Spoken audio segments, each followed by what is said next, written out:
bakunzi ba radiyo iteme nongeye kubasuhuza ni turashimye Jean Paul mu kiganiro igihe ni iki nkaba nongeye kubaha ikaze mu biganiro bya radiyo iteme by'umwihariko mu kiganiro igihe ni iki kuri iyi itariki ya 27 ukwezi kwa kane umwaka wa 2021 ikiganiro cyacu cy'uyu mugoroba kikaba gitangiye.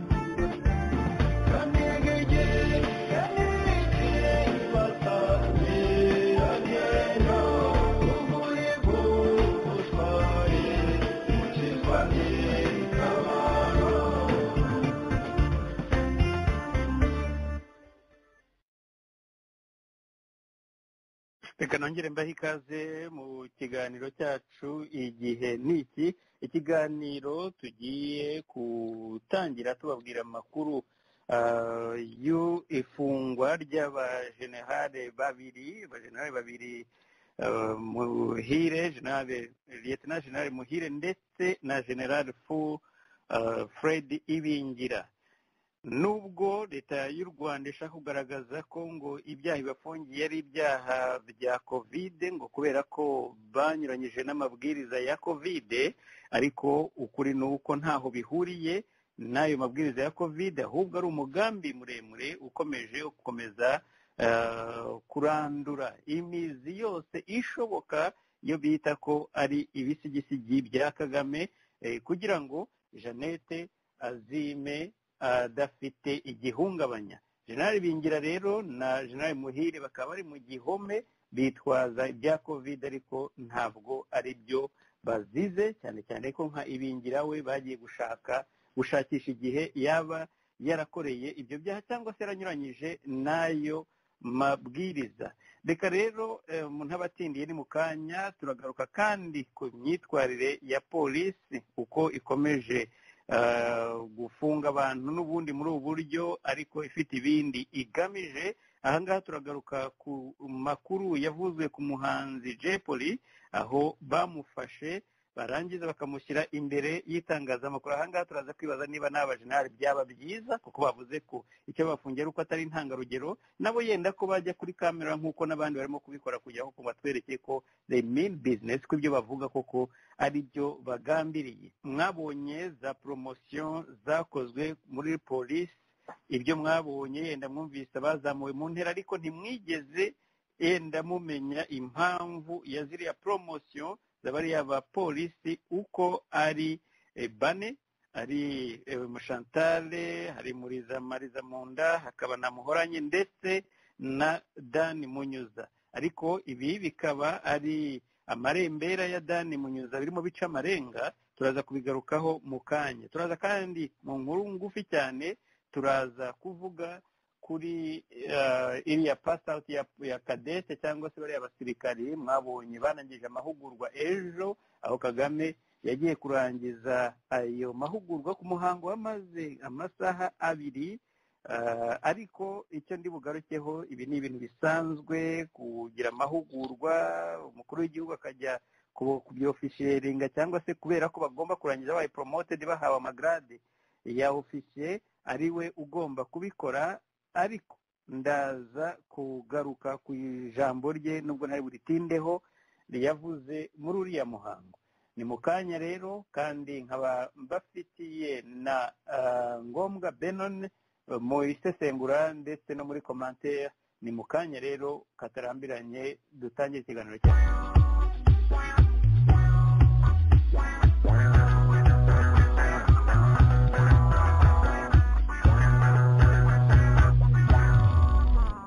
Shaka radiyo iteme, wumve radiyo iteme. Ni radiyo yacu, ni radiyo yanyu. Radiyo iteme, ihuriro ryacu abaharanira ibyiza by'abanyarwanda. Cherchez la radio iteme, écoutez la radio iteme. C'est notre radio, c'est votre radio.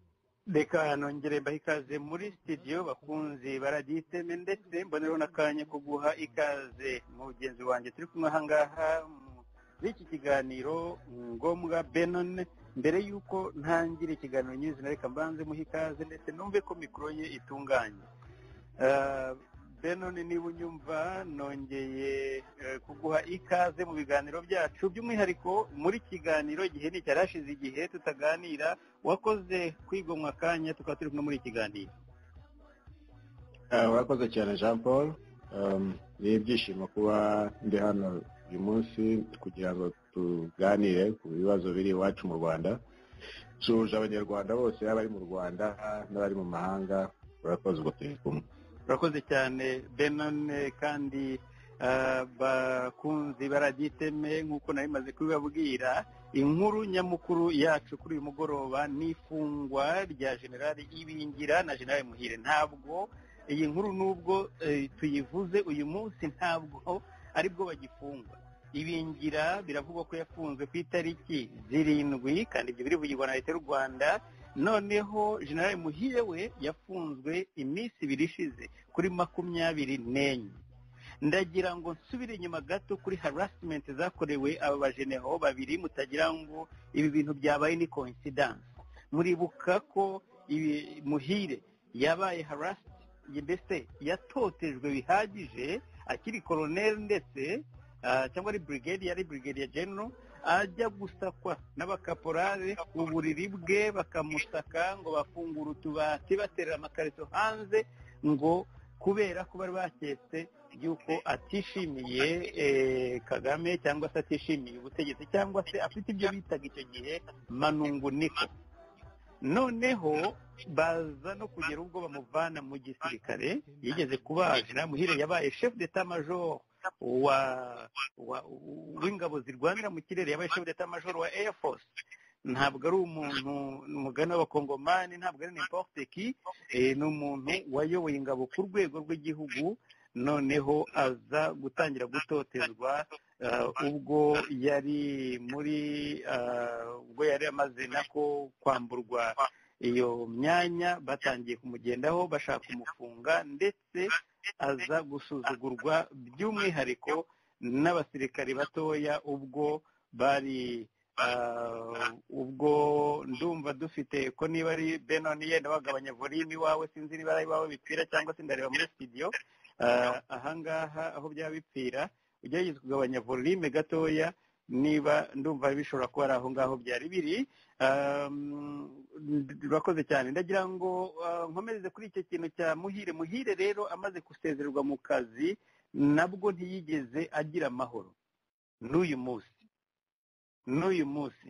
Kumva rero bavuga ngo bamufashe ngo yari ari hamwe n'abantu 30 ngo kubera ngo binyuranyije n'amabwiriza ya COVID bakamufatira aho yari ari, nuko bamugendaho ahajya hose, nuko bamushakamo urwitwazo. Ndagira ngo mbibutse ko mu minsi yashize nababwiye ko Roza Kabuye nawe yari umwe mu bantu bafungiye hoteli yo bitaga ngo ni hoteli ye, ahantu bafite hoteli cyangwa se afitemo shares. Ntabwo ari hoteli zose zifunzwe. mu byibukiye ko leta yagabanyije restrictions cyangwa se abo yari yarakumiriye kwakira abantu, hari ibyo yagabanyije abantu bashaka gukora za conference. Kubera iki? Kubera ko za conference zifite ahantu hamwe zigomba gukorerwa kandi zikaba zinjiza amafaranga mu muryango bwite wa Paul Kagame na Jeannette Nyiramongi.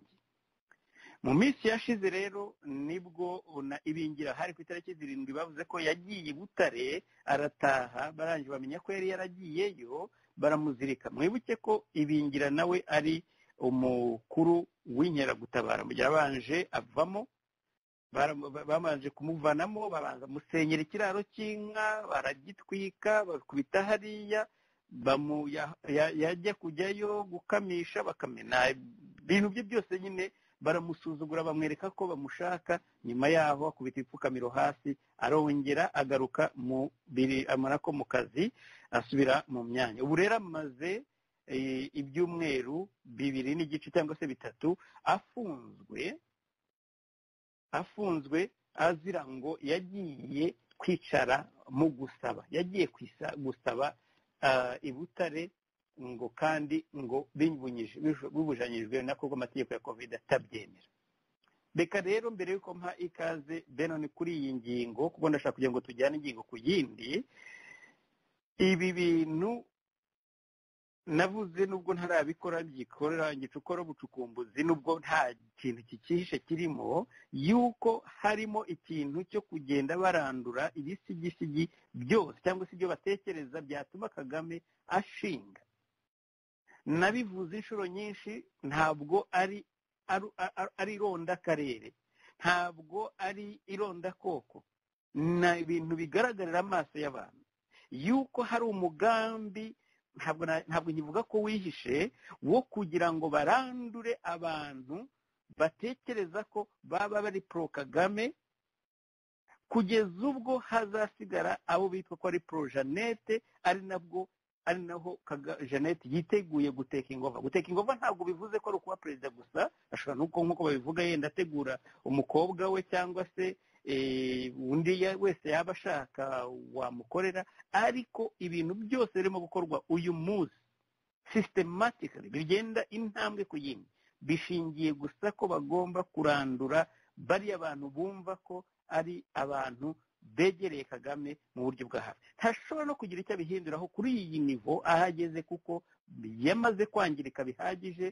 Igisigaye ni uko azasigara ari igiporoporo, azasigara ameze nabivuze ko nzabivuga nibumbite mu biganiro by'ubutaha, azasigara ameze nk'ikimasa cy'inkone, agasigara ari umuntu ushobora kwakira umuntu wakifotoza ariko nta pawa afite. Niko bimeze, bigeze kure cyane. Ndaza kubigarukaho aho nza kuri ziriya promotion za polisi, ariko ibyo ni mu kanya kandi. Reka mbanze mpe Benon umwanya nawe agira icyo avuga, ariko mbere y'uko Benon mbabarire, mbere y'uko yenda nguha ukanya, nagira ngo murebe izi nzego zisigaye ziri mu gihugu. Uwari usigaye urepresenta Kagame mu nzego zose ni Dan Munyesha, nawe uba ari mu marembera, nibyo ndaza kubivuga ko muri promotion zabo. Abantu bose bashobora kumva ko Jeannette ari comfortable nabo nibo bari mu nzego z'umutekano hejuru, ari nazo nzego zifata ibyemezo muri cya gihugu cy'u Rwanda.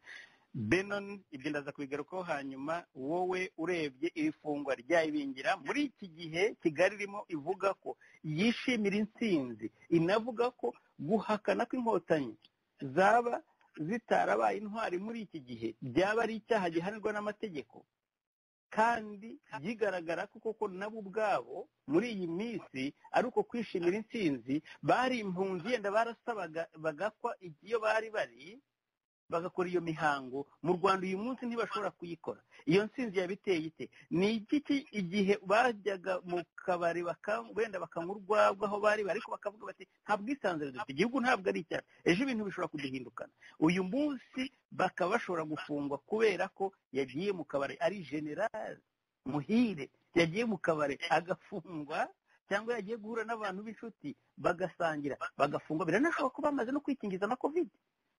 Hanyuma Ibingira akajya guhagararira abantu mu bukwe cyangwa akitabira ubukwe bamutubiyemo agafungwa. Iyo ntsinzi imariye iki izo nkotanyi? Ejo bundi nabonaga umudemobe witwa Kamuntu bavuze mwakwirakwisha umwana wabaye kwa Samu Kanyemeraka, kuri yabaye chef d'état major w'ingabo wa mbere mu Rwanda intambara ikirangira, avuga urupfu yapfuye. Kamuntu waje gupfa urw'agashinyaguro kubera kubura ubuvuzi. Iyo ntsinzi bavuga, hari igihe ngo hasigaye iki kugira ngo bamenye ko intsinzi ari iya Kagame atari iy'abasirikare b'inkotanyi ndetse n'abandi bose, ko n'impunzi zongeye ziba impunzi. Reka nguhe umwanya nawe ubwire analize yawe kuri iri fungwa ry'abajenerali ngombwa. Urakoze cyane Jean Paul. Buriya ibi byose wari urimo usobanura ni ibintu, ni ibimenyetso by'ibihe, ni ibintu biba urebye byatangiye kera, kuko wabivuze ko ari gahunda ndende, ibintu byatangiye kera, ariko ni ibimenyetso by'ibihe by'ihirima ry'ubutegetsi bw'igitugu, cyane cyane ku butegetsi bw'igitugu akenshi buba bushingiye ku muntu. Noneho uwo muntu iyo atangiye kugira ubwoba kubera ibibi nyine akorera abaturage, atangira guhemukira bene wabo bamufashije no kugera ku butegetsi. Ibyo byatangiye kera buriya uhereye nko ku nkuru ya Muhire na Ibingira ubundi nibyo twanavugaga hari ukuntu batesha agaciro ibintu byakabaye kuko bifite n'ireme covid-19 kwirinda nibyo abantu bose bakwiriye kuba babyumva bakirinda covid ariko ubutegetsi bw'igitugu bugira ukuntu bwihisha inyuma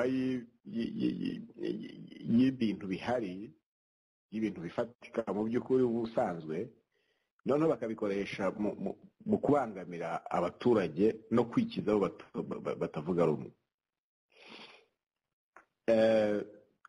tuvuge nko kuri ibyo bintu bya ba Muhire mu by'ukuri ibi niba ukurikirana amakwe mu Rwanda ibyo bintu byo gusaba imihango myinshi iraba dufite abavandimwe ntabwo ibyo ntabwo ari dufite abantu abavandimwe buri gihe tuba tuzi ngo basabye byagenze bite ariko ntabwo bafatwa gutyo noneho rero iyo bigenze kuriya rero Jean Paul nta kindi biba bishaka kuvuga hariho gutesha abantu agaciro bakabanza bakamwereka ko ari zero muri sosiyete n'ibyo yajyaga yenda yibwira ngo ni generali ngo yarwaniye igihugu ngo yakoze iki bakamwereka ko ibyo bamukora icyo bashaka ntihagire n'ubaza ngo byagenze biti ndibuka hari mu gitabo cya Michel Rongo hari ahantu David Himbara atanga ubuhamya avuga Kagame ajya kumwirukana ukuntu ngo bari bamubajije ibintu by'ukuntu icyo atekereza ku buryo ubukungu bw'igihugu buzazamuka noneho abandi bashaka kuvuga ngo bavuge ko hazazamuka 11 nta mibare bagendeho babihisemo baricara bakavuga ngo hazazamuka uyu mubare noneho David Himbara nk'umuntu warusobanukiwe ibintu by'imari Kagame aramubaza ati se wowe urabivugaho iki kusheshetse ndavuga ati ariko rwose hari ibibazo by'ubukungu ibiciro by'ikawa byaramanutse ntabwo byaba byiza muvuze ngo ubukungu buzazamuka kuri kino kigero Kagame aramutuka aramubwira ati reba iruhande rwawe umubwire icyo ureba undi aramubwira ati ndareba abaminisitiri nyakubahwa ndamubwira ati aba ni abakada barwana igihugu wowe uriyongiye ngo uriga none uzanye impapuro uje gushaka gutegeka ubabwira abantu ibyo gukora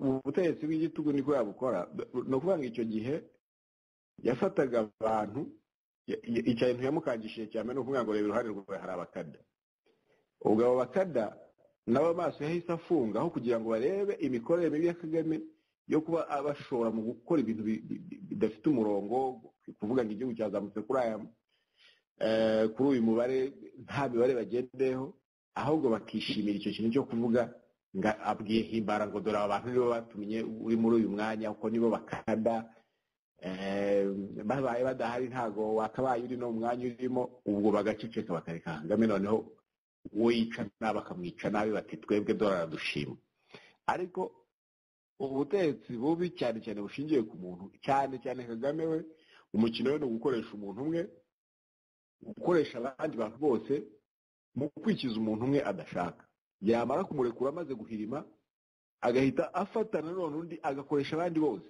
niko byagenze ku bantu bose kuza ukaba ugeze kuri bayibigi aba bose n'ababa yaragiye abakoresha mu kwangiza abandi mu guhemukira bagenzi babo kuko nk'amanama usanga bakubwira aho yagiye atumira abo ba Kayumba bakaregera bamuhire bayarimo ariko kuko batabavuze akibara igihe cyabo kitaragera bagashyigikira rwose ibyo Kagame akora rero ariko noneho nk'uko babivugaga bose bagiye bashiramo abo bantu bose bamufashije kugera ku butegetsi noneho ageze ku banyuma n'abangaba n'ubundi badasanzwe bakirimo ko nka Muhire n'ubundi bari baramumwirukanye kera binjira n'ubundi n'ubaho ngaho hari umutako wo kuba bakwifashisha mu minsi mikuru yenda habaye nk'umunsi wo kwibohora bakambara uniform akaza kwicara aho ngaho ariko mu by'ukuri nta jambo baba bagifite. Ni ikintu kibi cyane bifite ingaruka ku gihugu kuko buriya ikintu bita comradeship ni ikintu gikomeye kandi ni ikintu kitari mu Rwanda kuvuga ngo abantu umuntu ashimirwe icyo yakoze abiherwe n'icyubahiro. Mu bihugu byose haba muri Amerika haba i Burayi usanga hari abantu bari historicals abantu bagize amateka runaka mu gihugu, yewe iyo bagize n'amakosa hari amategeko akurikizwa, ariko ibi bintu nta tegeko bakubwira ngo kuba bafunze guhera ayo matariki yose kugeza uyu munsi nta tegeko bakubwira ngo ryakurikijwe, ahubwo ni mu nyumvishirize niyo gahunda bavugaga yo kwigiza abantu bose bagize uruhare mu kubohora igihugu, cyane cyane ko wenda Jeannette avuga ati abantu simbazi imikorere yabo, sinzi uko intambara yabo isaha iyo ari yo yose, wenda Kagame nka kwa kundi banavuga ngo yaranapfuye si isaha yose apfuye. Aba bantu bafite umutima wenda wo kuba bafata banyigaranzura, ubwo arabigize kugira ngo yizane abatekereza, ariko ntekereza ko ari ugutekereza nabi kuko iyo ni imiyoborere mibi idafite aho ishobora kugeza igihugu. Ikintu cyakabaye gitekerezwa ni ukuvuga ngo imiyoborere myiza irajya hite perezida avuyeho ataranapfa ntabwo ari ngombwa gutekereza gupfa cyangwa se kuba haba kudeta. Ni gute Kagame avaho hakajyaho undi muyobozi? Naho ibyo byo kuba bahinduranye bakuramo abasirikare bashyiramo abandi bibwira yenda ngo abajyamo n'abo bazi, ni ukwibeshya cyane yenda nk'uko tukomeza dukora ubusesenguzi no kuri bana barangije kadeti binjiye mu gisirikare. Biriya ni ukwibeshya. Iyo mibare abanyagitugu ku isi hose bagiye bayikoresha, abagore babo bagiye bayikoresha, ba Grace Mugabe muri za Zimbabwe, ariko ntabwo bijya bishoboka. Igihe iyo kigeze it's just a matter of time. Igihe iyo kigeze, kandi nicyo rwose turimo ibihe nk'ibi, ubutegetsi bubi burahirima. Abantu rero bazi gusoma ibihe, nibyo bihe abanyarwanda bagomba guhaguruka bagashikama bakavuga bakarwanya ibibi biba, kuko ntabwo binihindura. Niyo mpamvu twese duhaguruka. Abantu bagomba rwose guhaguruka bakinjira mu kwamagana ibikorwa, kuko iyo mubyihoreye rwose birihindura. Nibyo koko igihe kiragera bigahinduka kuko bitewe n'igihe, ariko bijya guhinduka igihugu kimaze kwangirika ku buryo no kujya kugisubiza ku murongo bigorana cyane. Ubu nicyo gihe ari abasirikare, ari abapolisi, ari ingabo, ari n'abo bose Jeannette Kagame yibwira ko yegereza abanyarwanda bose. Turabahamagarira kugira ngo bunge ubumwe, bafatanye, barwanye kino kintu, hajyeho imiyoborere myiza idashingiye kuri rinde, uvuka he, uwo kwande, waturutse he, uri mu bwoko ki. Ibyo nibyo bizaha amahoro igihugu, abantu bose bakakisanzuriramo. naho undi bitari ibyo buri wese azagerwaho n'ingaruka z'ibi nk'uko bamuhiriwe bibageraho mu gihe yenda byabaga ku bandi baravuga ati oya twe turakunzwe, perezida yadukunze cyane, burya bingira n'umuntu wiziho ngo gucinya inkoro cyane, ariko ntabwo ushobora gucinya inkoro ku munyagitugu. Totalitarian regime ni kuri yazikora, ntabwo ibintu byabo birangira mu mahoro. Buri munyarwanda wese akwiriye kubahaguruka akifatanya n'abandi mu kwamagana bino bintu, niko kugira neza u Rwanda. Yewe niba unakunda Kagame cyane, nta no turusha no kumukunda, nibwo buryo bwonyine bwo kumugirira neza, kumukiza iyo ndwara arwaye mu mutwe we, ukumva nta bundi buzima azi atari perezida. Ni ukumufasha we na Jeannette Kagame umuntu akabakura u Rwanda mu mutwe, bakareba ubundi buzima bwabo, ariko iby'u Rwanda bakarurekera abanyarwanda. Urakoze Jean Paul. Urakoze cyane Benon. tukiri kuri ibyo twavugaga nk'uko nabivuze bimwe ndaza kubigarukaho kuri iriya power struggle hagati y'umugabo n'umugore nayikunze kwigarukaho kenshi cyane itaranagaragara kuri uru rwego. Ndagira ngo ngaruke ku ijambo Kagame yavugiye hariya igako ubwo yari yagiye mu kurangiza amahugurwa y'abasirikare. Nubwo mu byo avuga iyi ni disikuru, ubundi ubusanzwe gahunda nk'iyi ya pass out ntabwo ari ikintu gitegurwa overnight, ni ibintu biba byarateguye igihe kinini cyane azi n'igihe azagirayo. Disikuru ye biragaragara ko hari harimo struggle. Yavugaga nk'aho agira threat ku bihugu baturanye, ariko ku rundi ruhande akababwira ati ariko ndumva byaba byiza ko twakoresha diplomasi tukumvikana.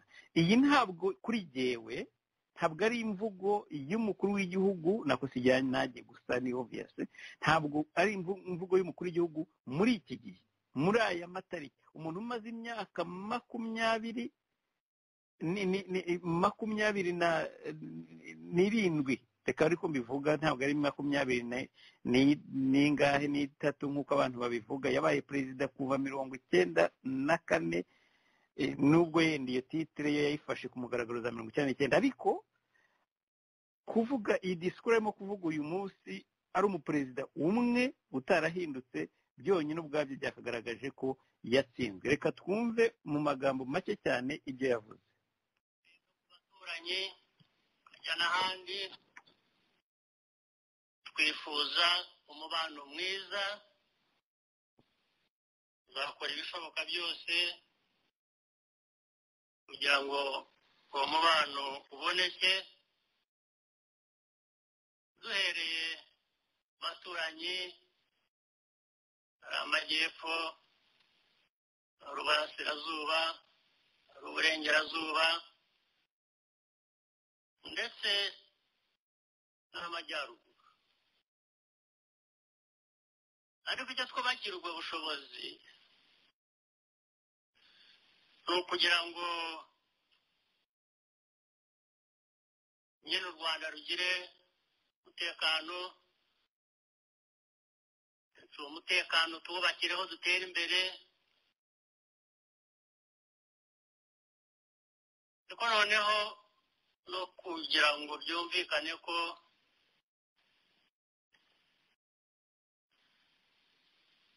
icyo gihe iterabwoba ryatuzaho twahangana naryo uko bikwiye.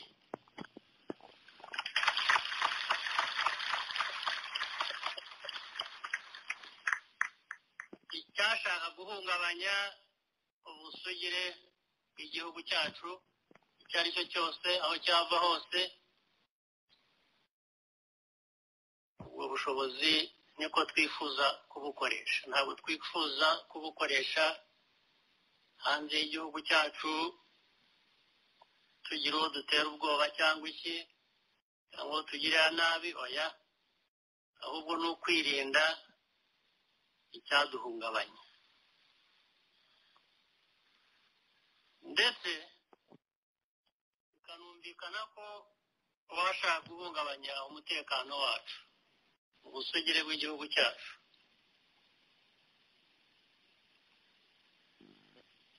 bitamugendera neza.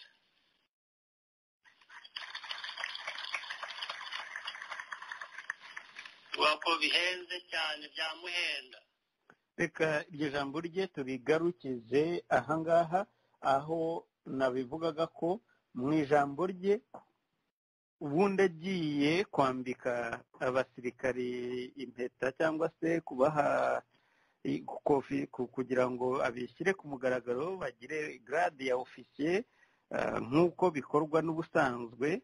Hari umugani kuvuga ijambo nk'umukuru w'igihugu uvuga ko abantu biteguye bagiye gukora akazi, gukomerezaho ibindi bigeze abandi bakoze. Ibyo ni ibisanzwe, nta nubwo niriwe mbitinda. Ariko iyo utangiye kuvuga uti diplomasi, turashaka isano y'iyi pass out cyangwa se y'abasirikare na diplomasi y'ibindi bihugu byose avuze, nabivuze kare nti ubundi kuvuga uti umubano mwiza niwo twifuza ibihugu burengerazuba burasirazuba amajyepfo amajyaruguru nawe ubwe ku giti cye aremera ko umubano ari mubi ariko noneho kugira ngo iryo sano ry'abasirikare na diplomasi ntabwo ku bwanjye numvise ubutumwa yashakaga guha abo bantu bo muri ibyo bihugu by'ibituranyi yavugaga ariko ku rundi ruhande akongera nawe ubwe akanabyivugira ati uzashaka guhungabanya umutekano wacu bizamuhenda kubera mwebwe byamuhenda byumvikane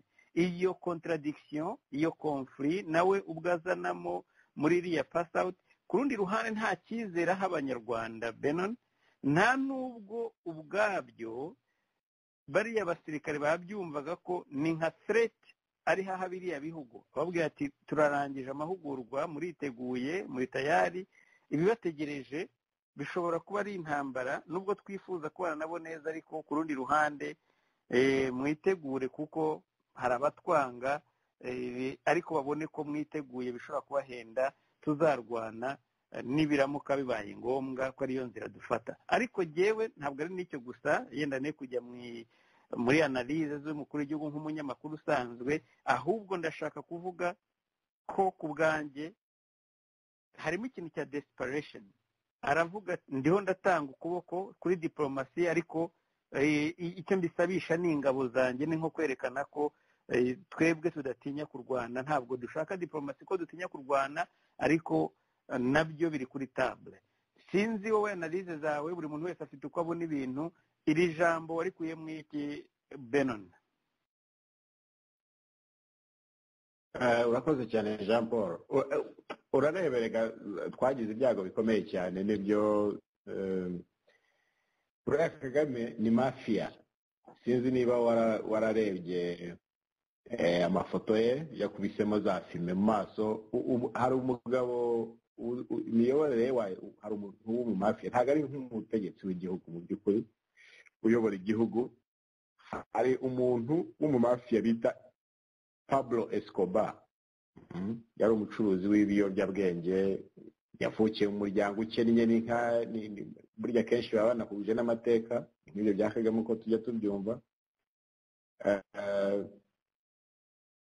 none haza kwinjira mu bucuruzi bw'ibiyobyabwenge Pablo Escobar umuntu wese nyuma y'aho amaze kuba uwo mucuruzi w'ibiyobyabwenge umuntu bakoranaga none agashaka kugira ngo abivemo cyangwa se na leta zigeze gukoresha uburyo bwose bwo kumushakisha ngo bamufate bahagarike ubwo bucuruzi bw'ibiyobyabwenge ariko umupolisi bashyiragaho ngo abe ari gukurikirana Pablo Escobar icyo bajya kumusanga basanga umupolisi yapfuye ibintu bya Kagame iyo ugiye kumureba ureba yicaye hari imbere ya ziriya mpinja yabaye abana bato n'abana bavutse hafi ya bose ahubwo burya ni abavutse na nyuma ya jenoside abicaye imbere yashyizemo amafime abantu bose bari bari kumwe nawe ku rugamba nta n'umuntu umwe bakiri kumwe bose yaragiye abigizayo kubera ubugerageje kuvuga ati nyamuneka ibintu ukora ntabwo ari byo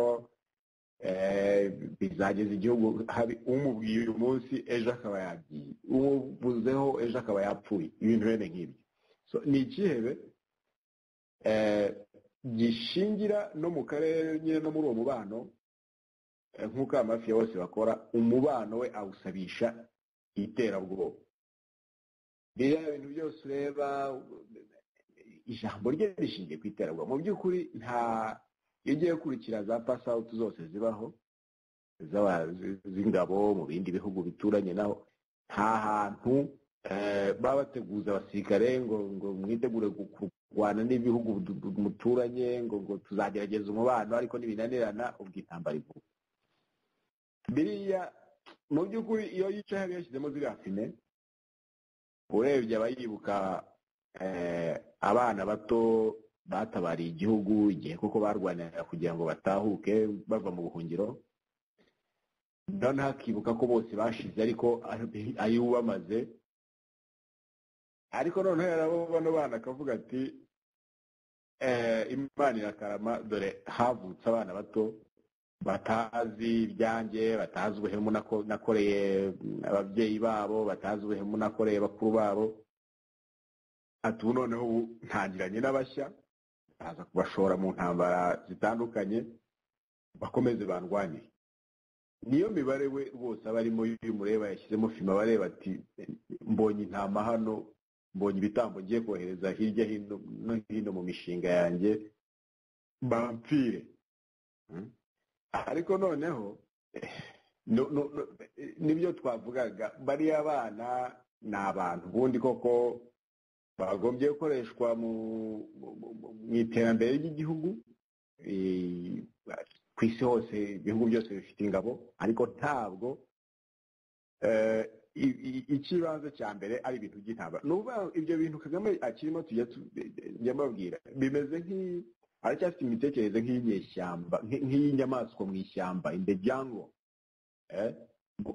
Inyamaswa zitari zo muri zoo, zo muri pariki, zo mu ishyamba rwose, animal sauvage. Ni ukuvuga ngo we imitekerereze iracyari mu bihe by'intambara, nk'uko ureba ibihugu by'i Burayi kera byigeze kubaho biri mu bihe by'intambara. Bamwe bati turi abanyagatulika, abandi bati turi abaporoso, bakabaho bahanganye barwana. Icyo gihe abanyaburayi bose babaye mu bihe by'ubukene, ibihugu bidatera imbere. N'igihe Amerika yabaga muri ibyo bintu byo kurwanamo imbere, amoko yisubiranamo barwana n'Ubwongereza, nta terambere ryari rihari, kugeza igihe bafatiye umwanzuro bakavuga bati ibi bintu by'intambara za hato na hato ahantu bizatugeza, noneho bakabihagarika. Nibwo bateye imbere, batera imbere kurusha ibihugu biba mu ntambara nk'ibyo muri Aziya no muri Afurika. No muri Afurika ibyagiye bireka ibyo bintu by'intambara byateye imbere.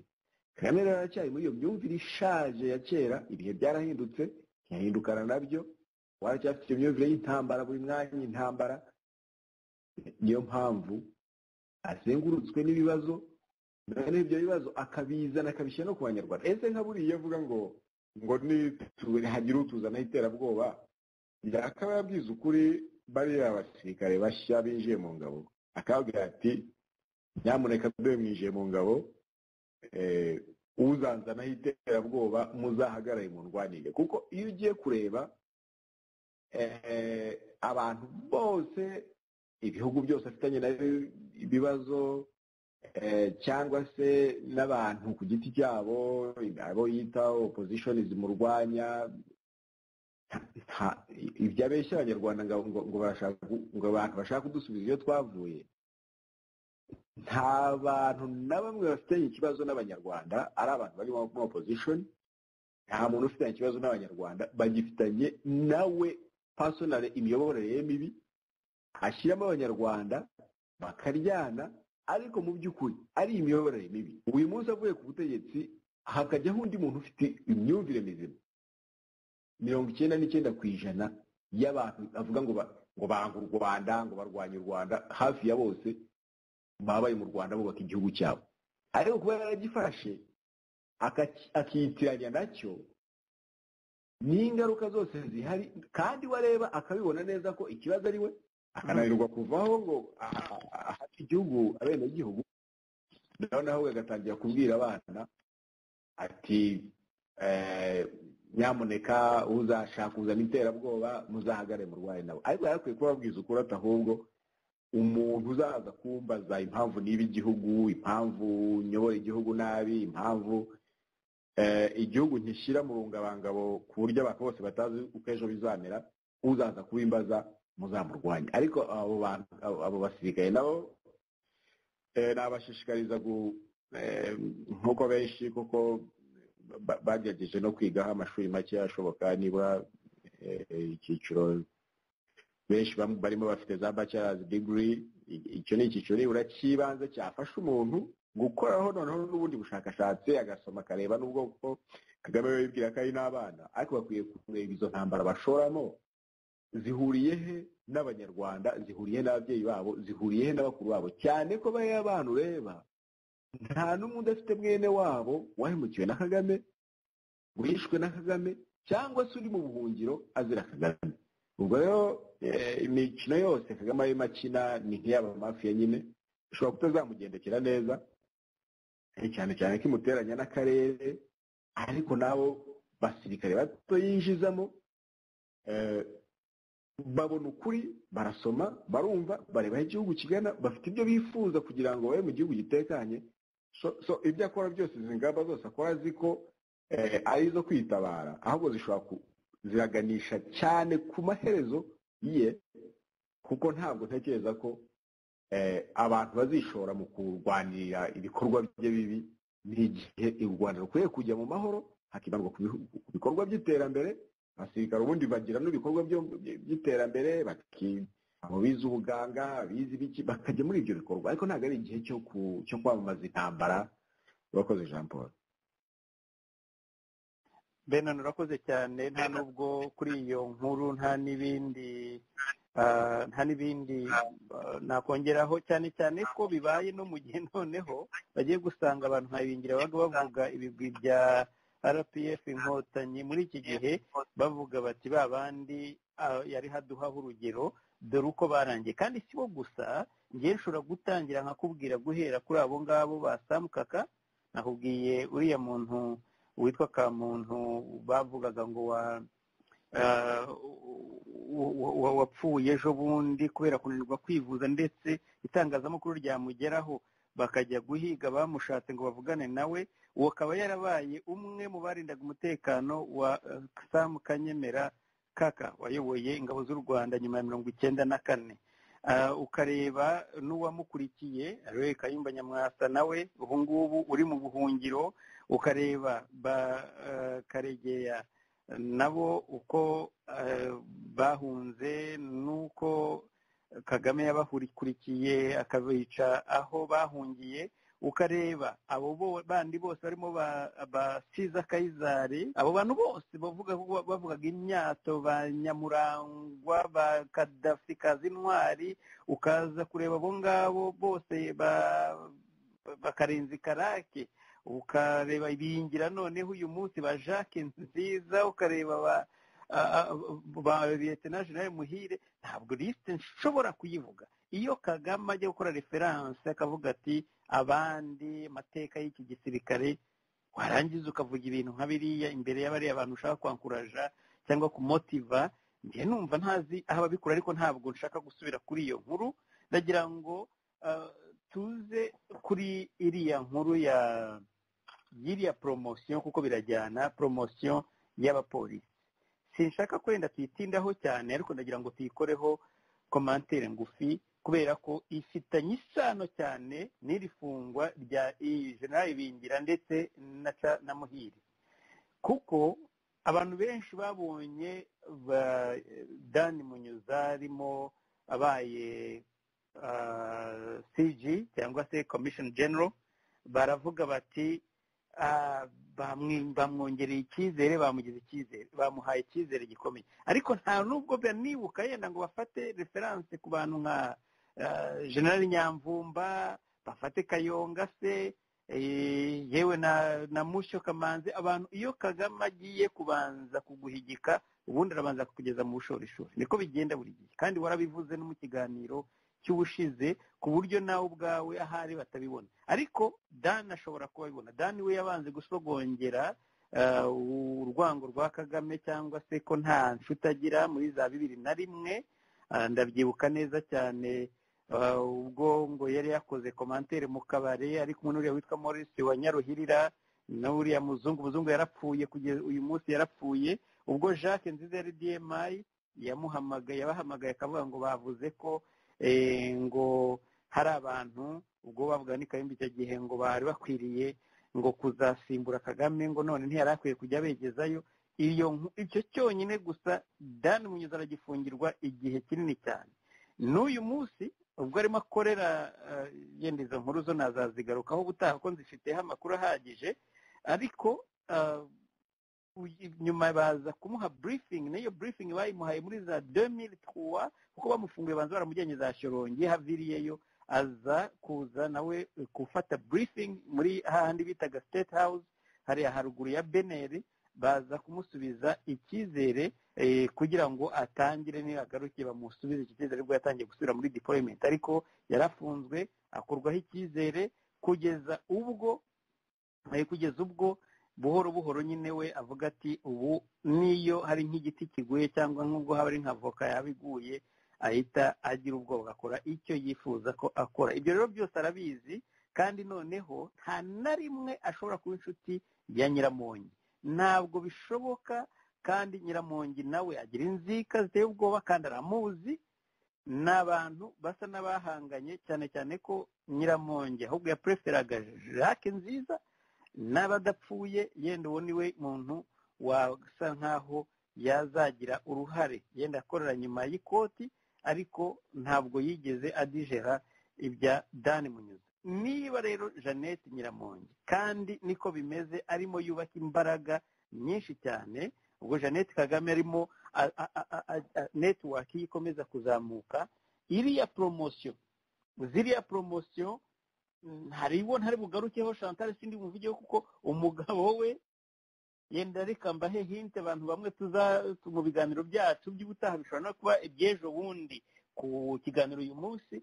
Umugabo we n'uwo bavugaga ko ashobora kuba yarishe Gicanda, cyangwa se niyo kesi bamushyizeho, barangije baramufunga.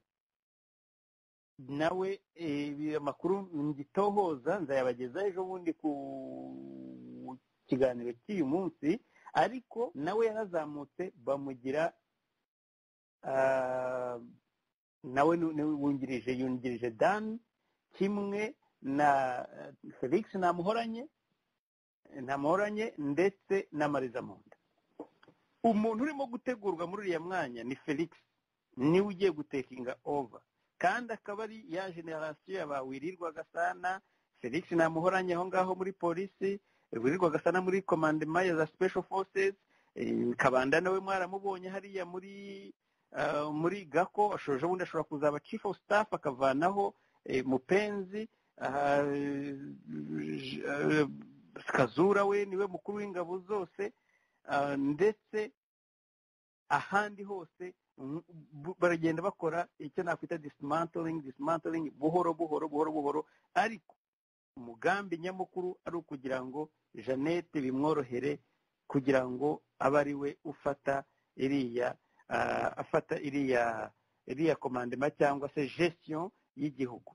Ibi ni ibintu bizagaragara bitari kera cyane, mu minsi ya vuba cyane, ntabwo ari kera rwose. Jeannette azagaragara yenda ntabwo azajya muri muri perezidanse, nubwo nabyo byanashoboka, yenda n'umukobwa nk'uko Kagame yigeze kuba ati umukobwa ukiri mutoya, umudamu ukiri mutoya babategurira. Ibyo ni speculation, sinshaka kubitindaho. Ukuri kugaragara kandi bidahisha, bigaragaza ukuntu bagiye bavanaho bose ba Jacques navugaga, bari abandi bose nagiye mvuga uyu munsi, ukasanga ko anglophonie irimo igenda iba ku ruhande, hariho hagenda baguruminga bariya bantu. Aho Dan Munyuza yagombye kugera hose arahageze, nta yindi rank ikomeye ya police ihari uretse iriya yabonye. Ntarangiza yenda possibility yindi nuko bamushyira muri ya myanya nk'iya Kabarebe, imyanya yo ku rwego rwo kujya inama ariko udafite power yenda yindi, ariko umugambi nta wundi, ni biro biragenda byototera iriya take over, kandi yateguwe mu buryo buri systematic, buhoro ubu munsi ikaba igiye kugerwaho mu minsi mike cyane. Kandi nk'uko nabivuze, nta buryo Kagame afite bwo kubihindura, kuko byagiye bimuca mu maso, ndetse yabigizemo uruhare. Ndumva wabivuze Benon, wabyivugiye wenyine, uravuga uti urabanza bakabiyenza urwanya abawe bagukunda bagushyigikiye, abo mwakoranye, kugeza ubwo usigara nyine areba ku ruhande akavuga ati ubu generasiyo yanjye ni iyihe, ni bande, akareba ku ruhande agasanga na ba bandi bari basigaye bari mu zabukuru nabo bari muri gereza Ngibyo rero ibyo urwishigishiye nyine ngo ararusoma, yiryo yikururiye kandi arabikwiye. Nuko ahubwo gusa yabaye nibura yageze ubwo nawe abyakinoreginga, akavuga ati buriya iyo menya simba narahemukiye igihugu. Benoni yari komantere yanjye kuri iriya poromosiyo za polisi, kandi nzazigarukaho mu kiganiro kindi, kuko uwo nashaka kuvuga gusa barimo bategura ni nta muhoranye keretse akoze skandale ariko ubu niwe urimo uzamuka muri uriya mwanya uriya ari wungirije Dan ariko ushinzwe operasiyo za polisi akaba Chantal we nigeze gukoraho ikiganiro mu minsi yashize nzamugarukaho mu kiganiro cyerekeje ubundi kubera umugabo we ushobora kuba uri muri gereza nako uri muri gereza niba atarapfuye kubera bavuga ko yaba yaragize uruhare mu kwica Gicanda. Benon ushobora kuba nawe izira promotion nkuko nabivugaga yenda ntabwo umugambi wanyura kuzitindaho ni commentaire zanjye izo ngizo wowe warazibonye ufite icyo ushaka kubivugaho wabivugaho bitari ibyo najya kuri police misconduct dukunze kugarukaho hari na audio nshaka kugira ngo tushyireho mbashyirireho maze tuze kwishyiraho commentaire ariko reka ne kureka niba ufite icyo ushaka kubivugaho nguha akanya gatoya nawe ukore commentaire zawe. urakoze cyane Jean Paul icyo nabivugaho ni gito nuko mu by'ukuri mu butegetsi bumeze nka buriya bwo mu Rwanda ubundi nta promosiyo zigihari ziri genuine abantu babona bazikwiriye ni promotion ziba zifite something fishy behind them ikintu kibi kibyihishe inyuma kiri mu nyungu z'agatsiko gusa nagwa nk'urugero nza no guhuza no ku cyambere twavuze cy'abantu Kagame akoresha akazamura ntibabimenye kugeza igihe nabo bamanurira bagatangira kurira bati mbega urutubayeho ushingiye uhereye kuri umuvugizi w'ingabo ubu ngo bita Ronald Rwivanga Lieutenant Colonel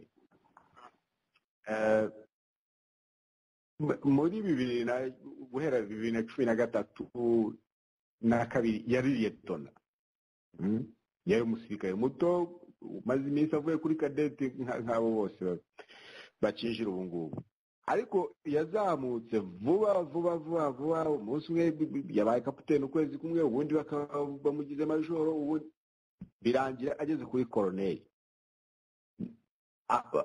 abandi ni kimwe na ba Rukika Rusisi nabo bazamutse gutyo bo yenda binjiye igisirikare imbere ariko nabo ni gutyo bazamutse bari Lieutenant bazamuka igihe gito ngo bageze muri ba generali uyu rero Rwivanga nawe aba ari general ubu ngubu aho ikibazo cyaje kubamo nyine ni ikibazo cy'amasano afitanye na Kayonga noneho igihe Kayonga yagiraga ibibazo mu gihe cya M23 nibwo yaje kugiramo stoppage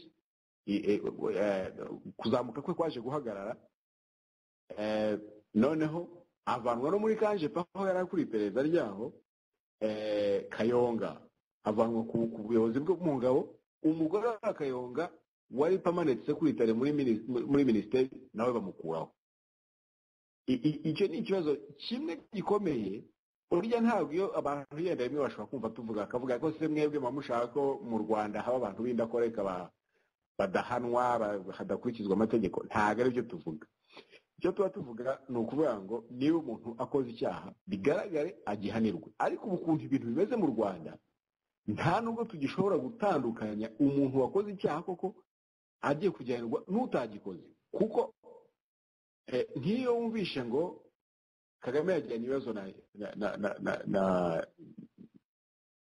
na Kayonga muramu we wari ukuriye iperereza ryo muri kanje pakamukurayo akamwirukana uwo Rwivanga guhera ntarongezwa amapeti guhera icyo gihe ubu nibwo bamuri psychologize bakongera akamugira umuvugizi w'ingabo umugore wari permanent secretary muri ministeri bakamukuraho ibyo umuntu wari inshuti ye ntuza Johnson Hodari wari ukuriye ingabo nabo bari recommended by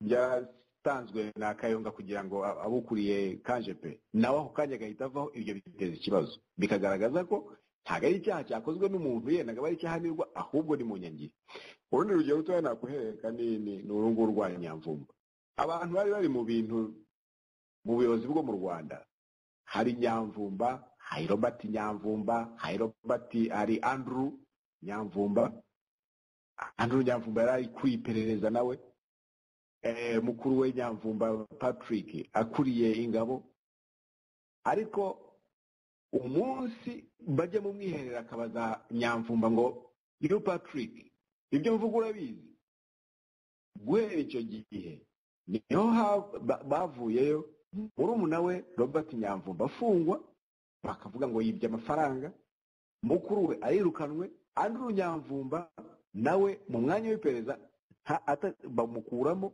ubu bombi ntaho bakiri. None se wasobanura ute niba Nyamvumba umwe akoze icyaha n'abandi bose bagikorera rimwe bagahitamo reka dukore ibyaha rimwe? Byakabaye bavuze ngo Robert Nyamvumba yibye, bagafata Nyamvumba agasobanura ibyo kwiba niba hari aho yibye, ariko abandi bagasigara bakora akazi kabo. Ariko ibintu biri hariya ni ibintu ubuyobozi bwapfuye, azamura afitemo inzozi z'uko bafite icyo bagiye kumufasha, akabaha amaranka ashaka, igihe cyagera akabafunga akabakoresha ibyo. Ni ukuvuga ngo ntabwo bikiri ubuyobozi bw'igihugu, ni ubuyobozi bushingiye gusa kuri survival, ku kubona bucya uyu munsi bwa Kagame. Nta kindi, ibona umuntu bamuhaye ranka bibamugize gutya, ariko bose ni igihe gusa akagenda yigizayo. Ibintu Kagame akora burya rwose n'ibitangaza, no kuba kiriho uyu munsi rwose koko ni igihe kitaragera. Ariko iyo ugiye kubona ukabona abantu agenda nk'abo ba Dani Munyuza avuga ukuntu nabo bagiye basogongera ku mujinya we, ariko akongera akazamura, ni ukuvuga ngo ariyegereza ibyago, imiyoborere mibi, niwe wa mbere wishyira mu kaga, nyine ataretse n'u Rwanda. Ariko abo bantu bose burya abantu nabo ntabwo ari injiji, baba babireba bagaceceka, yenda nabo baracyafite ibyo batekereza bakora, ariko ntabwo sinibwira ko ari we munyabwenge kurusha abandi bose, ibyo bakora nabo baba babireba. Rero ni igihe gusa izi ngaruka zigakora backfire zikamugarukira. Icyaba cyose ubwo ntabwo tukizi, ariko imiyoborere nkiriya ni mibi, kuko we aryama mu gitanda agahitamo abazamura agahitamo abamanura, ntacyo ashingiyeho. Ni akaga Jean Paul, ni ibyo byonyine umuntu yabivugaho. Urakoze cyane Chantal. Rero ko wari unyandikiye, irindi zina rye ni Uje Neza, umugabo we akaba yaritwaga Ndekezi. Nari ngize ngo nzabibabikire, ariko abantu bamwe bafite amatsiko. Akaba yarasimburanye na Mariza Munda wari muri administration finance, cyangwa se biriya twakwita nka DAF muri polisi, bagahinduranya. rero Chantal, Uje Neza yaje muri polisi kungiriza Munyuza, ariko ashinzwe administration na finance, ndetse na Muhoranye akaba agishinzwe operation. Yari we bagiye bagira deputy commissioner general muri Dan Munyuza akaba wenyine wabaye CG cyangwa se commissioner general, nawe avuye kuri ya grade ya deputy commissioner general, nibyo rank yari afite. Ubu rero bakaba bariho nk'uko nabibabwira, nta Muhoranye we yabaye, nubwo ari deputy commissioner general, ariko akaba ashinzwe operation. Bisa nkaho arimo agenda yubaka, bashaka kumwubaka kugira ngo agire respect muri iyo institution, ariko banategura n'uburyo na Jacques nawe ava mu nzira, nako Dani Munyuza ava mu nzira. Reka rero dukomeze ikiganiro cyacu kuri police misconduct, ari nayo nkuru ndibuze gusorezaho. Ibindi ndaza kubanyuramo bimwe mu tuntu tw'amakuru magufi cyane byiriwe bivugwa mu Rwanda, ariko mbere y'uko tubijyaho reka tujye kuri iriya police misconduct. Ndagira ngo twumve iyi audio ya bafata umuhanzi Jay Polly. Ndagira ngo mwumve izo police misconduct cyangwa uburyo bagiye gufata. Ubwo ndashaka kuvuga imyitwarire mibi ya polisi bagiye kubafata, noneho n'ijambo Kabera yavuze nyuma y'aho bafashe. Reka twumve iyo audio. Kwangiza amabwiriza ya COVID-19. byagenze gute turavuga cyane kugira ngo abantu byagenze gute mwayangije gute no twari mu rugo banje kwa gatanu uwo bita dogiteri Rodrigue niwe wampamagaye ambwira ko hari abatipe bavuye muri Amerika bafite deal bafite bamwe no muri Tanzania bafite imirima minini bahingamo imiceri ko bashaka expandinga ibintu byabo bikagera no mu Rwanda bwari mu rwego rwo kuduhuza kugira ngo tubiganireho dukore contract hanyuma dutangire gukorana mu buryo bwo kwamamaza nubwo rero abo ngabo abanyamerika babiri n'umutanzaniya umwe baje kumamagara turahura baza mu rugo ni mu rugo nari ndi kumwe n'abantu babiri murumuna wanjye ndetse n'undi muntu umwe baraza turavugana nk'iminota 40 ndasimbuka njya kuri studio gatoya ndababwira ndagaruka ariko niba mufite kugenda amasaha arimo arakura mvuye studio ndagaruka ndahabasanga nsanga barimo baranywa ariko bagiye gutaha njye mpita kuryama ko nari naniwe mu kubyuka rero nsanga polisi iri hano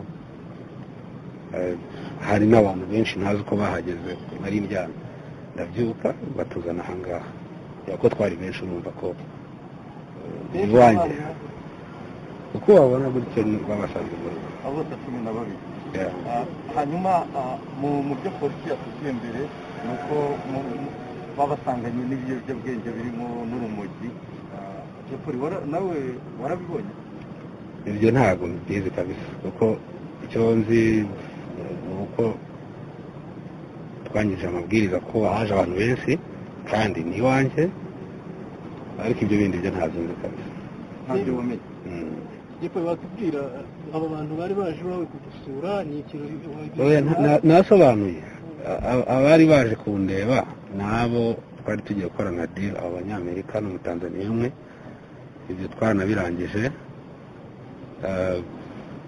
abandi uko bagiye baza umva nagiye kuri studio ndagaruka ndaryama ubwo baragiye bahamagarana nyine sarif bijya bibaho byavuze hari icyo byoroshya ku bihano yafatirwa ntabwo mbizi twebwe ntabwo ibyo bizavuga n'abazakora iperereza niba bizajya mu rukiko ariko ngira ngo ahubwo yarakwiye kuba yarakoze n'indirimbo ibwira abantu kwirinda covid-19 ariko noneho n'abandi bahanzi bagenzi be ahubwo bakwiye gukora indirimbo zijyanye no kubwira abaturage no kubakangurira ibirori byo mu ngo amasabukuru imwe byose ntabwo ari byo nashaka ko twitaho gusa duhere kuri ibi nako ibyo yenda byasigaye mu mutwe nizere ko ari nk'ibyansigaye mu mutwe ni ibi ngibi basoreje udashaka kuvuga utuntu tubiri gusa ni kimwe ni uburyo bavuga ko basanze harimo urumogi ibindi biyobyabwenge bidasanzwe ndashaka kugira ngo namwe mumbwire polisi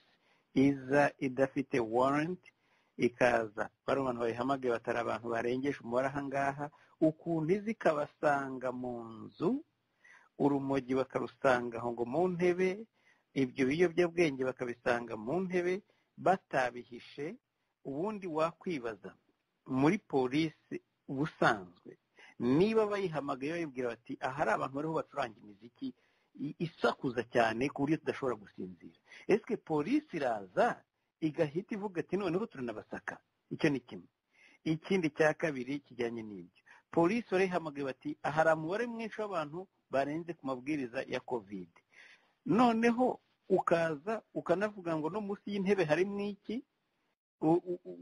birenze kuri covid kuri violation ya covid hakabamo no kujya gushaka inzu ngo twasanze mwibi ese ntabwo mwebwe mubona ko iyi yari setup ari ibintu bashobora kuba harimo abantu ingenza bashobora kuba baragiye urumva ko na Jepoli byinshi aravuga ati nibyo bari bahari bamwe sinarimbazi niryamiye ariko bahabasanze ni amakosa kuba bari bahari bamwe bagiye bahamagara ngo nibyo bita ngo niba ari reference ngo ni refa ibintu nk'ibyo uko yabyise ngo barabikora cyane kavuga ati kwa kana gahari ikirere kwa kana kari ikirere ariko noneho mugatekereza ko abo bantu baje polisi kaza badashobora no guhisha n'ako kamugi kabo n'iryo tabi keretse niyo bahise baje bagaparashita hejuru muri parafo bakabagwa batabimenye.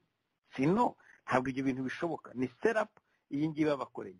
Ariko reka ne kujya kuri ayo makosa ya covid. Ikibazo iyo baza bakavuga bati twafasha abantu barenze ku mabwiriza ya covid, turabizi ko mujya mu makwe mugafunga abantu, ariko gutangira gushyiramo ibindi byaha abantu mwahagurukijwe n'ikintu kimwe, ibyo nibyo jewe hariho mbona numva nako uburyo ibyo bintu bashobora kubisobanura yenda n'inkiko izo arizo zose zishobora kwemera biriya bimenyetso bigafatwa nkaho ari ibimenyetso byafashwe mu buryo buri legale. Ariko icyo ntiturakigeraho mu Rwanda, harimo amahano cyane cyane ku mikorere ya polisi, ari nayo mpamvu mbona guverinoma idakora, ahubwo inzego z'umutekano arizo zihaye ububasha burenze. Ibyo bigasobanurwa uburyo urukiko rw'ikirenga rushobora kuvuga bati aha hantu higasenywe, polisi kaporari cyangwa se constable cyangwa se akaza agahagarara akavuga ati muzane kateripirare, iki gipapuro uvuga nakikurisha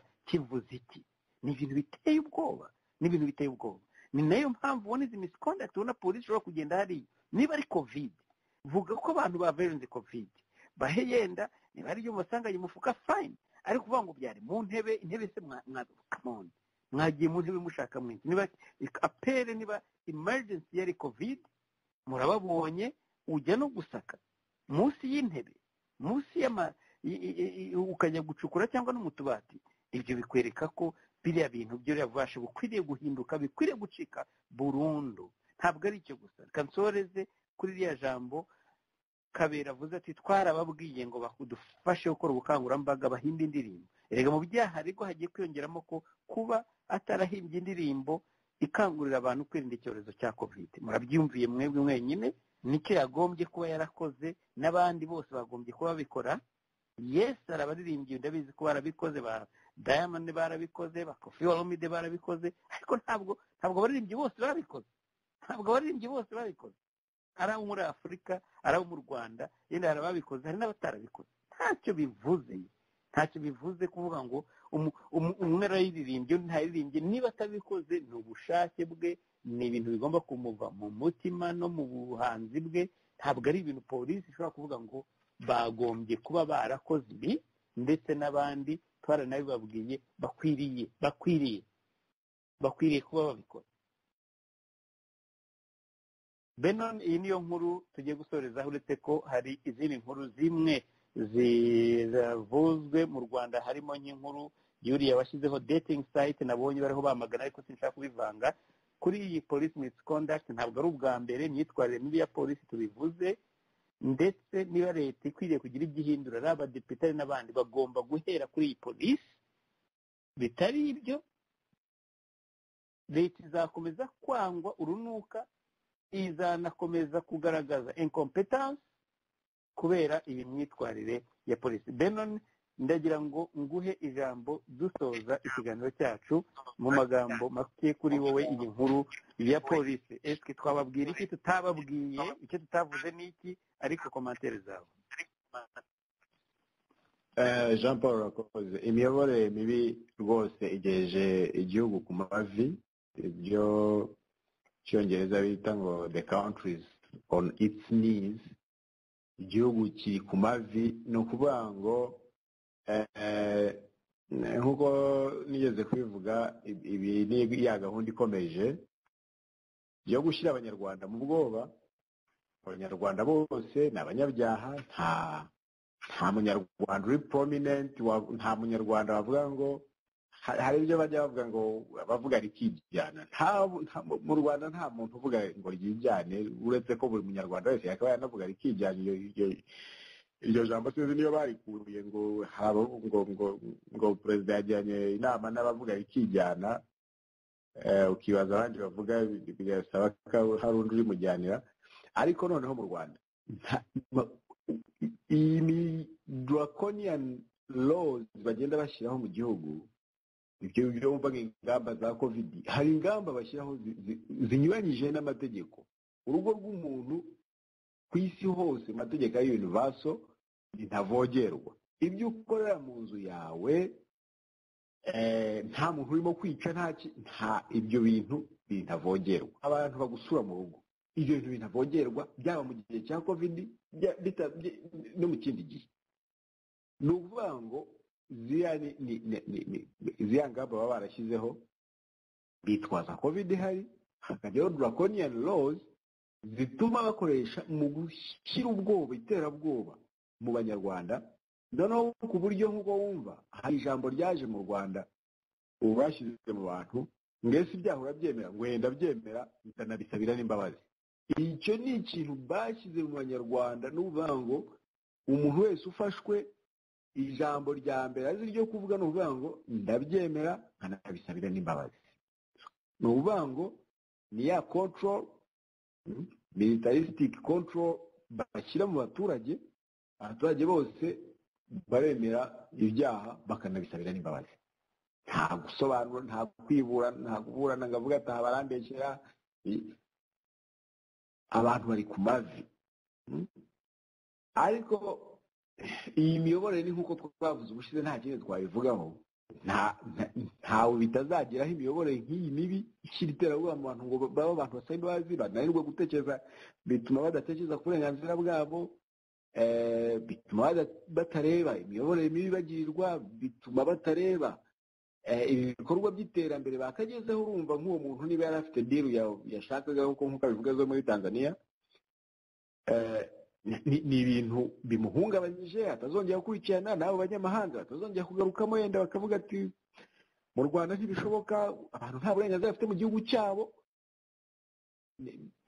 Umuntu wenyine mwakorana diru kereka leta nayo ikageza igihe nayo ikakwambura, nk'uko tujya twumva abantu benshi bakorana diru nayo ariko ikabambura. Ibibuga byo mu Bugesera hehe byose byadindiye, biterwa n'iyo mikorere mibi. Ariko noneho n'umuturage kuba udashobora kugaragaza ko ufite ubwisanzure mu gihugu cyawe, mu nzu yawe, noneho tuve mu gihugu cyose, ni ibintu bituma abanyarwanda babayeho nk'abana bari mayina, abana batarageza imyaka y'ubukure bifatira ibyemezo. Bafatirwa ibyemezo n'igihugu, bafatirwa ibyemezo n'ubuyobozi bukoresheje draconian, amategeko ashinzwe guhungabanya imibereho myiza y'abaturage. Urabyibuka kera ukuntu hari ukuntu kera ababyeyi ba kera, ubu nta nubwo bakibikora cyane, ariko umubyeyi yajyaga aza agasanga watumiye yenda nk'abanyeshuri mwiganaga hehe, noneho mwicaye muri salo muraganira. Noneho yenda uwo mubyeyi akabazwa no kubona bazanye igitero cy'abana bagenzi bawe urubyiruko, mukicara muri salo kugira ngo babereke ko n'undi munsi batagomba kuzagaruka. Akaguhagurutsa, akakumwariza imbere yabo, akavuga amafuti yawe imbere yabo, akabahagurutsa. Ni ukuvuga ngo akerekana ko nta burenganzira ufite muri urwo rugo, uri umwana utari ukwiye kuzanamo urubyiruko ngo ruze gutera inzu hejuru. Ibyo bintu nibyo Kagame we n'ubuyobozi bwe bakorera abanyarwanda, kuza ukagera mu nzu yawe akaza kwereka abantu n'abo wazanye ko iwawe nta burenganzira afite. Rero ni akaga kuba mu gihugu kimeze gutyo, kuko n'abana bawe umuyobozi umwe ni Kagame, niwe munyacyubahiro, ariko abandi bose isaha yose umwana wawe yakubona uhagurukije urimo uhagaze usobanura uburyo ibyaha ubyemerewe unabisabira imbabazi. Umugore ni ukuvuga ngo ni ibintu bibi bigamije gushyira abantu mu iterabwoba, noneho ntibagere no ku rwego rwo kuba bagira ubushobozi bwo gusesengura ibyo leta ibakorera. Nakubwiye ikiri mu banyarwanda mu mitwe yabo ni ugutekereza ngo rwose uyu munsi burira ntafashwe ku mpamvu zitandukanye. Hari impamvu nk'igihumbi mu Rwanda zishobora gutuma ufatwa, ahandi ku isi zitakibaho, atari impamvu ifatika yafatisha umuntu. Ubwo nibyo twavugaga nyine, nta bitazageraho. Ejo bundi twavugaga abandi, uyu munsi ni Jay Paul, n'ejo ni abandi. Iyo ni impuruza ihamagarira abanyarwanda bose gutabara u Rwanda, bakanga ko kiba igihugu kiri munsi y'ubuyobozi bubi bukandamiza abanyarwanda bashyiramo iterabwoba, ahubwo bagahaguruka bagatanga uruhare rwabo mu gutuma igihugu kiva muri iyo miyoborere mibi. Noneho buri munyarwanda wese akagira ubwisanzure, ukoze koko amakosa afatika ajyanye n'amategeko akabihanirwa bikurikije amategeko, ariko ubundi umunyarwanda akagira ubwisanzure mu gihugu cye. Murakoze Jean Paul. Bernard urakoze cyane, kandi iyo nkuru niyo dusoreje ikiganiro cyane. Ariko nk'uko nari nababwiye mu minsi yashize mwabonye umusore wakoze ibintu bimeze nk'ubushakashatsi, avuga si ubushakashatsi, ni kampani yatangije ngo ni dating site, mbese kujya ahuza abahungu n'abakobwa ngo bashaka gushakana. Of course nanjye narayisomye ndaseka, nseka uburyo ngo abahuza ngo ugomba kujya ngo uvuga ngo uwo ushaka uko asa, uko ateye n'ibindi nk'ibyo, bakagushakira umugeni. Ariko ikintu gishekeje ni uko abazeganira ikintu gishekeje ni ukuntu ibintu byose mu Rwanda icyo ngicyo nicyo cyahagurukije. Ushobora no kumva parlema ikoze deba ikavuga ati biriya bintu ni ibyo kwamagana, u Rwanda rurangiritse, ariko amaraso ameneka mu gihugu nta muntu n'umwe ushobora kugira icyo yavugaho. Nta muntu n'umwe ushobora kugira icyo avuga cy'abantu bapfa bakamburwa ubuzima, abantu basanga bamaniciwe mu mitwe bagize gute, abaraswa mu mahanga bari muri gereza, abantu bapfa tout simplement mu maboko ya leta. Nta muntu ushobora kubyamagana. Ni nka bya bindi ndavugaga, ugira utyo ugasanga abanyarwanda nta deba n'imwe bashobora gukora uretse iya Rayon Sport na APR na Mukura se Kiyovu, nta bindi bashobora kuvuga ko ibyo nibyo bemerewe. Manchester United, Arsenal, Chelsea, Liverpool, ibyo baremerewe kubivuga rwose, bakiexprima deba ukabona kuko biziye, kubera ko niho honyine basigaranye. Ariko kumva umuntu azanye dating site mu Rwanda ni online ubu abantu bahagurutse bati ishyano ryaguye mu Rwanda. Really? Iryo niryo shyano ryaguye mu Rwanda? Ntabwo mubabajwe n'uko abanyarwanda bicana, abanyarwanda babuze uburenganzira bwabo, batabayeho, bariho batariho? Ibyo nibyo bihagurukije imbaga. Ese iyo desperation, niba mwumva ko aho ngaho namwe koko n'abadepite n'abayobozi n'abandi, ni naho hantu honyine namwe musanze aho ngaho mugomba kwiexprima honyine, nabwo biragaragara ko namwe nta handi hantu mufite ubuvugiro uretse aho ngaho. Ndabizi ko deba igiye kuza, mwaretse uwo muntu, abantu n'abantu bazihitiramo icyo gukora. Ni bya bindi sena yagiye ikajya mu ngo z'abantu ngo ntabwo musasa. U Rwanda rugeze ahari indimuka. Indi nkuru yavuzwe uyu munsi ni aho uriya mudamu Marie Immaculée Ingabire yagiye kuri Real Talk kwa Gatanazi, avuga ko kubona hari abashyize u Rwanda ku mwanya wa kabiri mu bihugu byohereza amategeko muri Afurika nyuma ya Namibia, ngo ko noneho Afurika yapfuye itariho. Mwari mwumva koko aho dushobora kwemeranya, ndetse no mu karere, yavuze n'ibirusha no mu karere, u Rwanda rwarapfuye. Ntabwo nzi ko nshobora kwemeranya na Immaculée, ariko aho ngaho turemeranya. Ni ukuvuga ngo mu yandi magambo yavuze ati iki ni ikinyoma cyambaye ubusa, ntabwo ari byo. Nta mategeko yubahirizwa mu Rwanda, ntabwo bazi icyo amategeko avuga. Mu bindi ni inkuru nayo yasohotse ivuga ko ngo bamaganye zangirwa organization zirengera uburenganzira bwa muntu, ngo bamaganye uburyo inzego z'umutekano zihutaza abo zafashe. Ngibyo rero, ibyo ni bimwe mu byagiye bicikana mu Rwanda. Mu bindi mu mahanga nuko Macron na Tshisekedi ubwo bari kumwe uyu munsi Paris, yavuze ko basaba ko muri Chad habaho ngo guverinoma iri inclusive. Ibyo rero tuzabikurikirana, yenda hari ko ari hafi kubonana na Kagame, nabwo akaba ashobora kuzamusaba bene nk'ibyo yasabye Chad.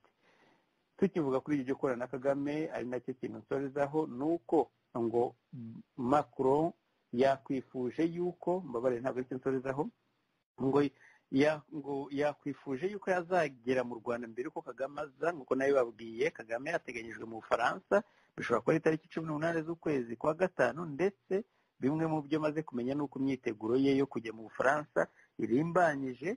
ariko ubu Macron yavuze ati byaba byiza nshoboye kujya mu Rwanda mbere y'uko Kagame agira urugendo rwe muri France. ubwo rero urugendo rwe tuzakomeza kurubakurikiranira nk'uko nabivuze ubushize, aho kugira ngo yenda dushyire umwanya wo kuvuga ngo yarapfuye abona ko si twebwe, ubwo ndavuga ababivuga, ahubwo yenda byaba byiza abahegereye gutegura uburyo bwo kumwamagana. Ntabwo rero itariki nyayo iravugwa, ariko ni mu kwezi kwa gatanu gutangira. Mu yandi makuru ni uko Perezida Museveni ateganyije kurahira ku itariki ya 12 z'ukwezi kwa gatanu. Bamwe mu bo tumaze kumenya bemeye kuzitabira iyo mihango harimo Perezida w'u Burundi General Evariste Ndayishimiye bakunze kwita Neva. Akaba rero ngo bagiranye ikiganiro na Perezida Museveni uyu munsi kuri telefone, ndetse mu byo baganiriye harimo no kumutumira muri iyo gahunda, kandi nawe akavuga ko yishimiye kuzajya kumushyigikira cyangwa se kubana nawe muri uriya munsi mukuru. Ibindi ni uko iryo rahira rya Museveni, mu mbabarire, hariho amakuru avuga yuko na Kagame nawe ashobora kwitabira iryo rahira, nako nayo nkivuga kuri iryo rahira rya Museveni ko nawe ashobora kwitabira kuriya kurahira kwa Museveni, ashobora kuzajyayo hariya. Ibyo nabyo rero tuzabitega amaso. Inkuru ushaka ko dusorezaho ni inkuru ivuga yuko polisi yo mu Faransa i Paris mu Bufaransa yaba yakonvose bamwe mu mashyirahamwe y'abakongomani bavuga ko bise abatutsi abanazi. Bakavuga rero ko ari ikirego bashyizeho, niba leta y'u Rwanda cyangwa bakireze ntabwo mbazi, bavuga ko harimo ikintu cya defamation, ariko nabwo abakongomani nabo bakaba bavuze ko batanze complaint mu nkiko nabo kugira ngo bihimure niba inkiko zirengera bamwe, ati natwe zigomba kuturengera. Ayo makuru rero y'iyo convocation nibwo bwa mbere nakumva. Convocation nk'izo zitangiye kujya zitangwa mu bihugu byo hanze. Reka ubwo tuzabikurikirana tubabwire ukuri kwabyo. Amakuru n'amakuru nigeze mbona umwanya wo gucukumbura ariko avugwa mu Bufaransa. Ikiganiro cyacu kikaba kigiye gusoreza ahangaha. Reka nongere nshimire Benon kubana natwe muri kiganiro, atari n'iki gusa n'ibitekerezo byawe byiza bikundwa n'abakunzi bacu ahangaha kuri Radio Iteme. Ndagira ngo ngushimire, kandi niba hari nk'akantu waba wibagiwe cyangwa ushaka gusorezaho nguha umwanya. Bitari ibyo rero dusezeraneho, tuzahurire mu biganiro byacu bitaha. Benon, niba ari cyo ushaka kuvuga usoza, ijambo ni ryawe. Urakoze cyane Jean Paul. Ndumva byinshi twanabivuze, gusa icyo ntahwema gusubiramo ngengo muri iyi minsi rwose buri muntu wese akwiriye kuba anavuga atangira cyangwa ajya no gusoza, ni ukwibutsa abanyarwanda cyane cyane Kagame umutwe we ko igihe cy'imiyoborere ye cyarangiye. Niba hari byiza yakoze bimwe na bimwe, nta muntu buri byiza akora, kimwe bibiri bitatu, ariko igihe aho kigeze rwose nta cyiza cyongera ku Rwanda, ahubwo ibibi biriyongera cyane cyane cyane ku buryo amayira yose agenda yasenya, byose ibintu bigenda byangirika kandi ku muvuduko munini cyane. Rero ni ukumukangurira ahubwo kwifatanya n'abanyarwanda kugira ngo impinduka zibe, ariko noneho we niba rwose bitanamworoheye nk'uko bigaragara ko bitamuri mu mutwe, niba atabyumva, abanyarwanda bose duhagurukire hamwe twifatanye, dukize u Rwanda rwacu, tuzarubemo mu mahoro n'abana bacu n'abuzukuru n'abuzukuruza. Urakoze Jean Paul, ibihe byiza. Urakoze Benon. Umuntu wambwiye ko inzego z'uburenganzira bwa muntu, ngo niba nanjye ntangiye kuzita ingirwanzego nka Kigali, oya, ni komisiyo y'uburenganzira bwa muntu mu Rwanda yatanze icyo cyegeranyo, bivuga ko yamaganye inzego z'umutekano. Yenda hari reka ne kuva muri tararenga nabo bashobora kuba bazatangira kujya bamagana ibikorwa bibi bikorwa n'inzego z'umutekano. Mwari kumwe nanjye Jean Paul mu kiganiro gihe n'iki rero yego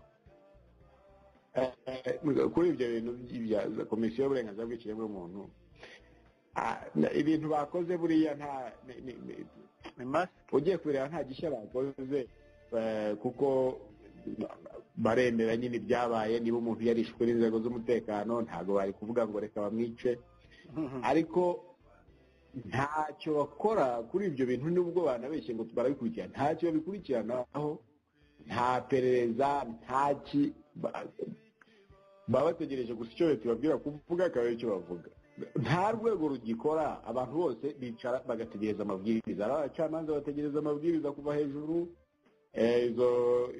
uburenganzira bwa muntu bagategereza amabwiriza kuva hejuru.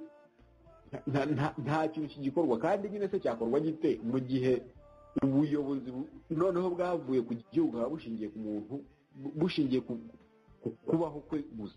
Niyo umuntu yapfuye, iyo miryango yakabaye irengera uburenganzira bw'ikiremwamuntu yavugaga ko nta wamenyeshwa kuba yapfuye kugira ngo hari inyungu za perezida yarabangamiye. Birinda kwinjira mu burenganzira bwa muntu bakabakurikirana kuko ntabwo bazi mu by'ukuri icyatumye ibyo byago bigera kuri rubanda. Nta nzego ziba zigikora iyo ibintu bigeze aho u Rwanda rugeze. Niyo mpamvu rwose impinduka ari ngombwa, naho nta rwego ibyo bajya ku maradiyo kuvuga ku ijwi rya Amerika nahe bashobora kugira ibyo babeshya itangazamakuru n'iki, kuko rwose leta yo no mu kuvuga igerageza no kuvuga harimo abahanga bakeya bafite bazi kuvuga ibintu bakayobya uburari, ariko hasi mu mikorere ntacyo bagikora, bakira amabwiriza kuva hejuru, nta kindi bitayeho. Bakoze Jean Paul. No kuba bashobora kuba bitegura n'izi conference, inama za CHOGM, bagira ngo bavuge ko inzego zamagana, ariko umugani wawe nibaramuka bafashe izo nzego, abo bantu bakoze ibyo byaha bakabahana, nanjye nzabemera. Nibafata abakoze ibyo byaha cyangwa se bavuga ati ababigizemo uruhare, abarashe bakatangira gushyira polisi mu nkiko, tuzamenya ko ingurube yarebye mu kirere. Urakoze cyane Benon kuri izo commentaire. Reka rero ikiganiro cyacu gisoreza ahangaha. Mugire ibihe byiza mwese abadukurikiye, abakunzi bacu, naho ubutaha. Ejo ni ikiganiro urwatubyaye kiyoborwa na Benoit ndetse na Anisette Karege mu Bufaransa. Ku wa kane nako muri iki cyumweru tuzagaruka mu kiganiro uyu munsi na JP, aho nk'uko nabateguje nzababwira iby'uriya mudamu Jeneza Chantal ndetse n'ibindi bindi, ariko iyo nkuru nayo muzayumvamo, aho bavuga ko umugabo we afunzwe azira kuba ngo yaba yarishe Gicanda. Ubwo rero kuba bamugororera iriya myanya sinzi niba hari isano bifitanye, ariko byose tuzabigarukaho mu kiganiro cyacu cy'ubutaha. Mugire ibihe byiza aho muri hose.